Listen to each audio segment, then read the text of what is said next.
Stop. Je vais vous présenter la sonothérapie. Donc, la sonothérapie, c'est quoi? C'est une technique énergétique qui utilise les sons à des fins thérapeutiques. Donc à l'inverse de la musicothérapie, qui soigne aussi, mais qui est basée sur des rythmes et des mélodies, la sonothérapie, elle, est basée sur des sons. Chaque bol a un son différent, chaque instrument intuitif a un son différent qui va venir en biorésonance, travailler au niveau de la personne et pas seulement au niveau physique, ça peut être aussi au niveau émotionnel, sur une partie de son corps, de son émotionnel qui doit être corrigé, réactivé peut-être, et c'est une réelle guérison. Voilà.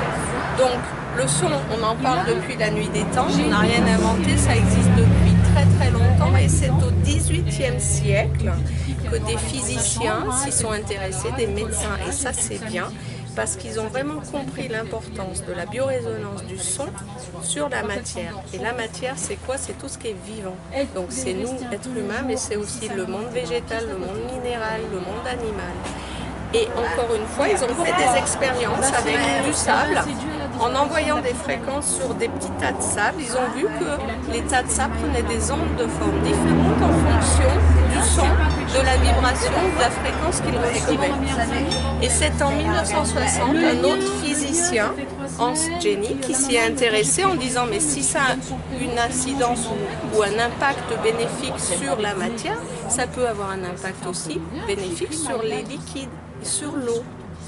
Et donc, il a fait la même expérience sur des liquides en envoyant des fréquences et des sons. Ils se sont rendus compte que les ondes de forme changeaient.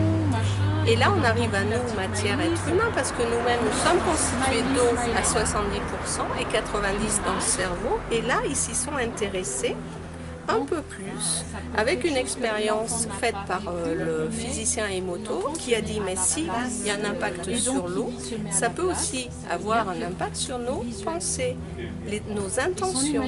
Et donc il s'est intéressé à faire des expériences sur des cristaux d'eau. C'est de l'eau qu'il a congelée, et il a envoyé des formes pensées positives sur des cristaux d'eau, des formes pensées négatives sur d'autres cristaux d'eau. Et là aussi, il s'est rendu compte que les formes étaient différentes. Les ondes de forme étaient différentes.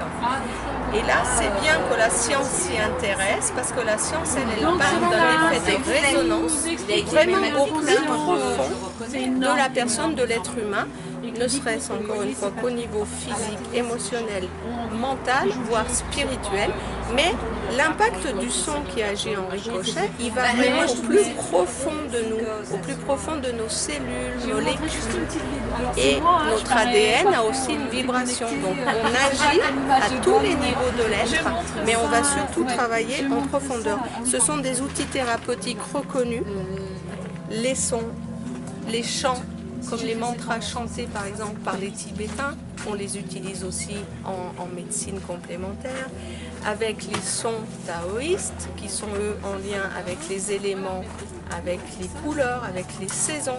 Donc chaque saison est reliée à un son qui est relié à un organe, et on va travailler ça au fil des saisons. Moi je dis aux personnes, n'attendez pas et ne venez pas spécialement quand ça ne va pas ou quand vous n'êtes pas bien. Anticipez, venez à chaque changement de saison faire une séance simplement pour réharmoniser tout ce qui doit être harmonisé en vous et préparer les énergies à recevoir les vibrations de la saison dans laquelle on va être. Par exemple, l'hiver, en ce moment, on va travailler, on va préparer toute la sphère ORL et les poumons. Donc, c'est l'organe des poumons qu'on va travailler avec le son S, ce fameux son. Et ça, ça peut être un instrument spécifique, un bol spécifique qui va résonner en vous, qu'on va amener de toute façon en vibration à l'intérieur de vous pour venir préparer le terrain, entre guillemets, et peut-être vous aider à passer une meilleure saison d'hiver. Voilà un exemple. Alors n'hésitez pas, la sonothérapie elle se fait en individuel, elle se fait aussi en collectif et je propose tous les vendredis ici aux Deux Cèdres à Chassieux des séances en individuel et aussi en fin de journée en groupe, en collectif, et ça reste un vrai soin, je vous l'assure.